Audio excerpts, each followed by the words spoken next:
talk about the Suicide Squad box office and why the movie didn't succeed at the box office. Why it flopped.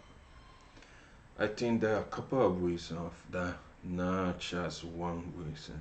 And I'm going to mention all of the reasons that I think they hurt the movie at the box office. But just to let you know, I really enjoyed this movie. I think the movie was awesome. One of the best DCEU movies I've seen. And I really wanted the movie to succeed. But we had to be realistic and take a look at the numbers. So the movie made at its opening weekend $26 million domestic, and it made $70 million worldwide. Now the movie underperforms because the studio projections was $30 million opening weekend, and the movie made 26. So the movie underperformed, and there are a couple of reasons why. So let's take a look at one of the reasons. Number one is, of course, we have this situation around the world, the pandemic and all of that. So a lot of people didn't go to the theaters because of that. So that's a big factor. We have to be a knowledge of that. So number two, the HBO mess, the same day and day strategy were all the Warner Brothers pictures. That hurts the movie because you can watch the movie uh, at HBO Max. You don't have to go to the theaters, and that also hurts repeat viewings. And because of that, this is not like the Disney Plus, because in Disney Plus, when Disney put the movies in theaters and Disney Plus, you have to have your subscription and you have to pay $30 extra to watch a specific movie. In this case, with Warner Brothers, The Suicide Squad, and HBO Max, it's not like that. If you already have HBO Max, you you have the movie basically for free. If not, you subscribe to HBO Max and watch the movie, and you don't have to pay extra. So that really hurts the box office.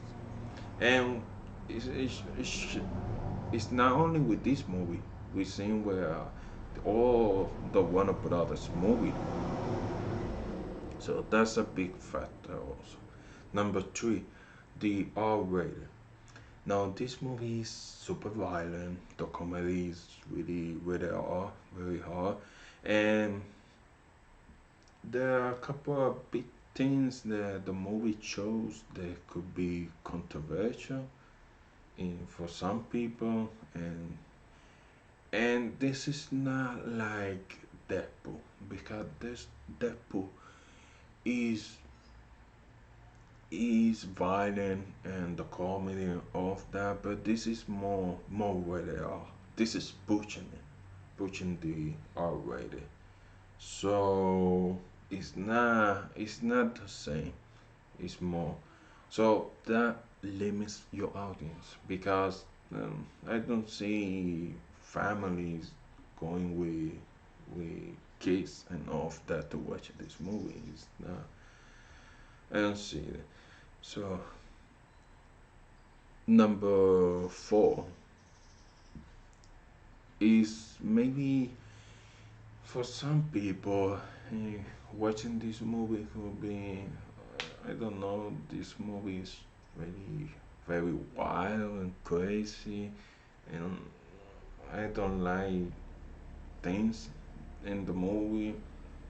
Could be maybe a taste issues for some people, because I know there are a couple of things in this movie that people are not going to like and understand why. So that's where the taste issue come in. Now the other thing, number five, this movie is not connected to the DCU.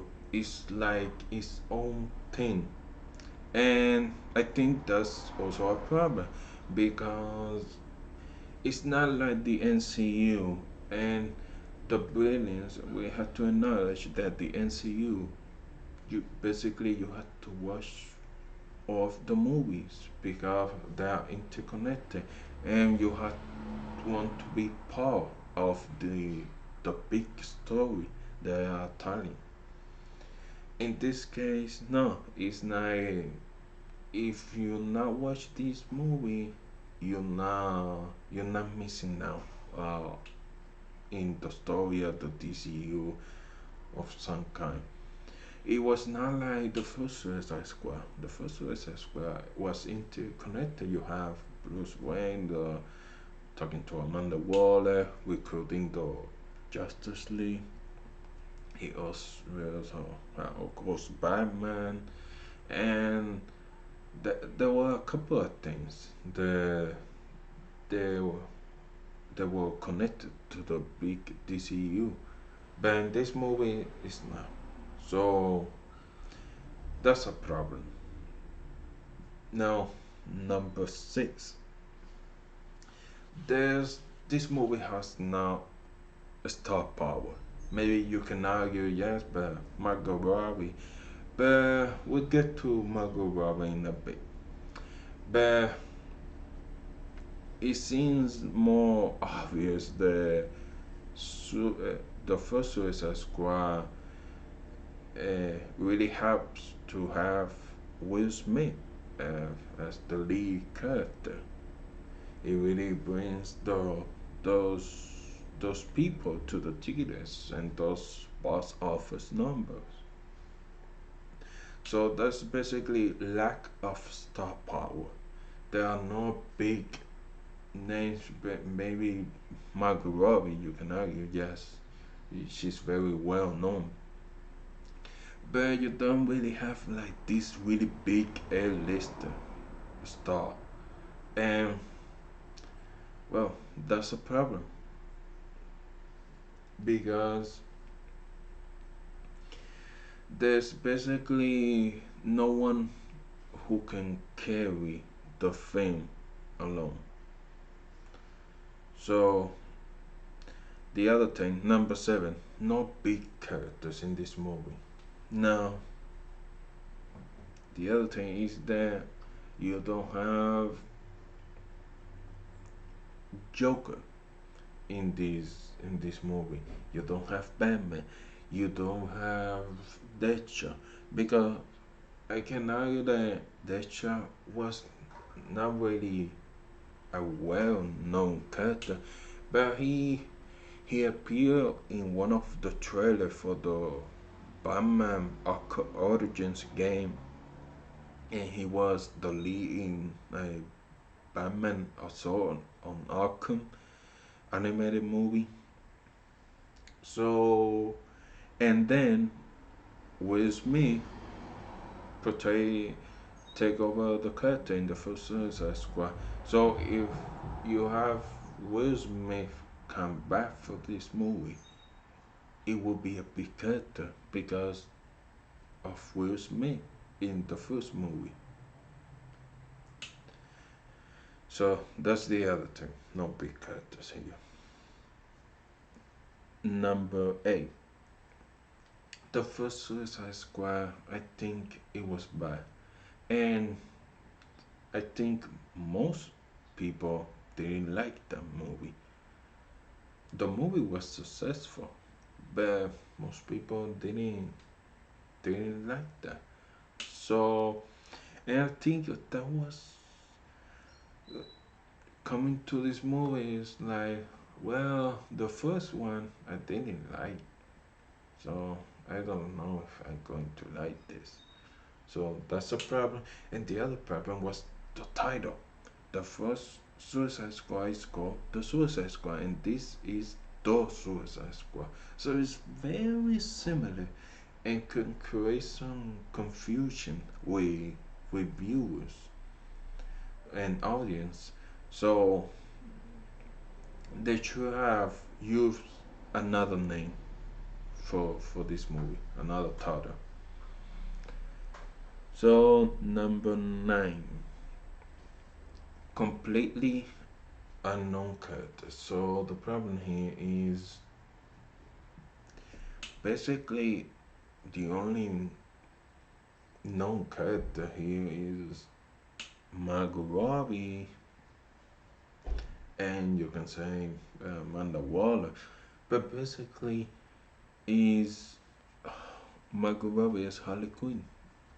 So Harley Quinn was supposed to carry this movie, and she was very used in the marketing for the movie.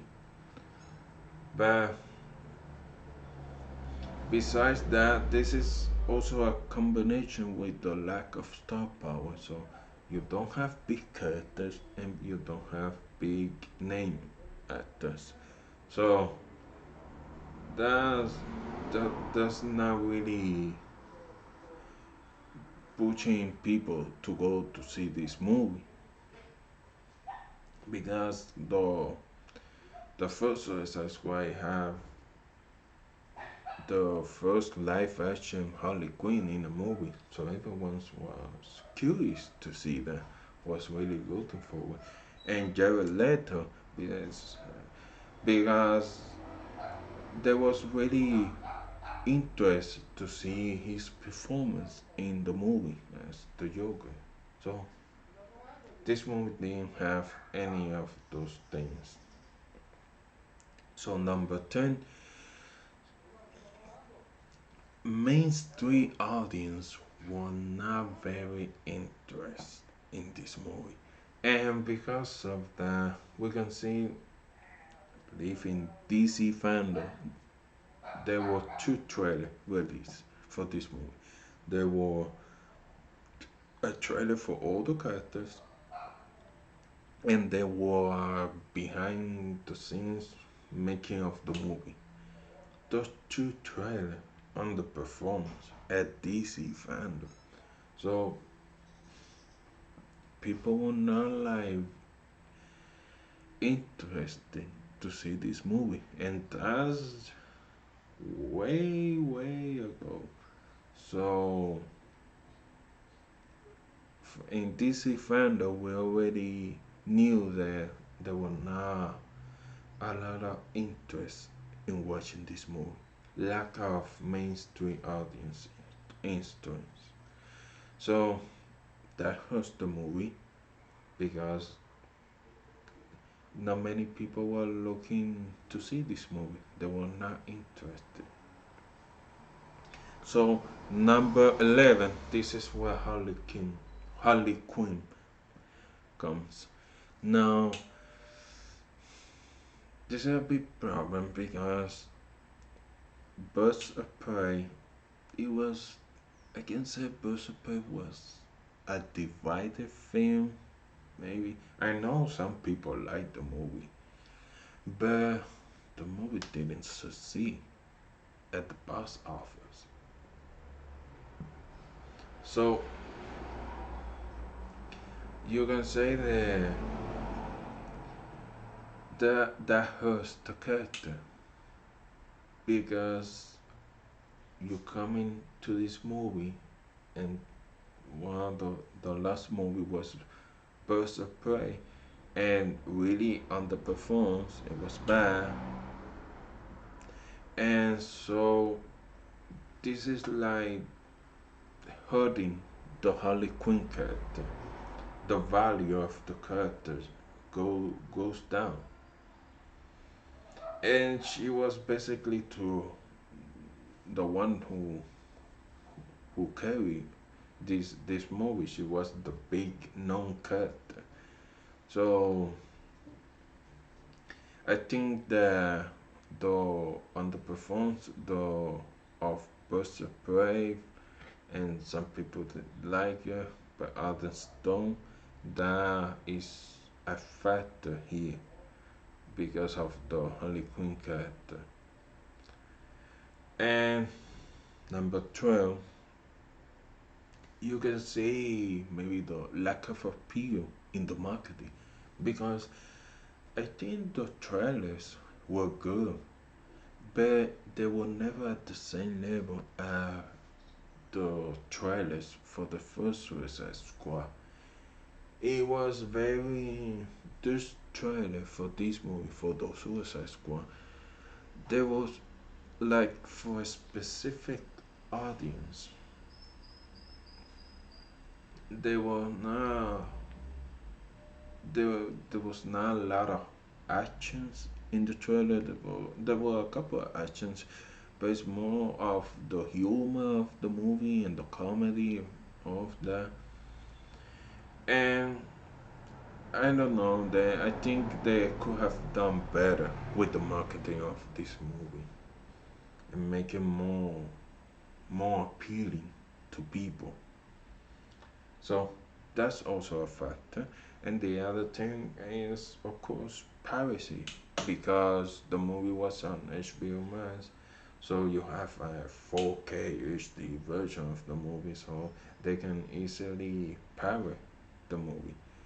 And piracy also hosts those movies at the box office.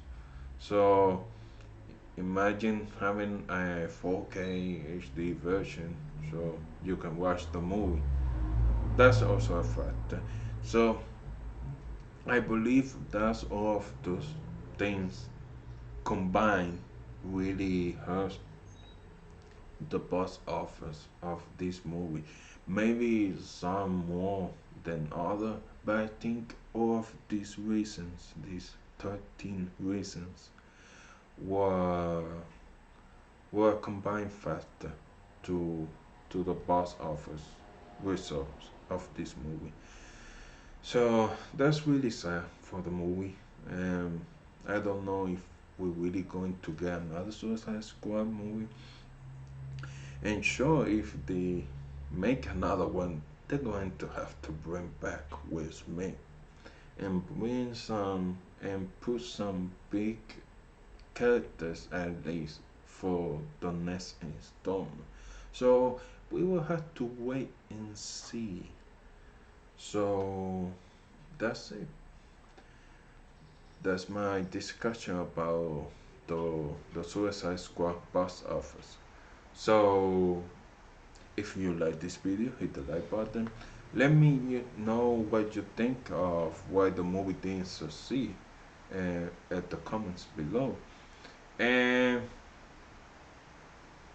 thank you for watching. I'll see you guys later.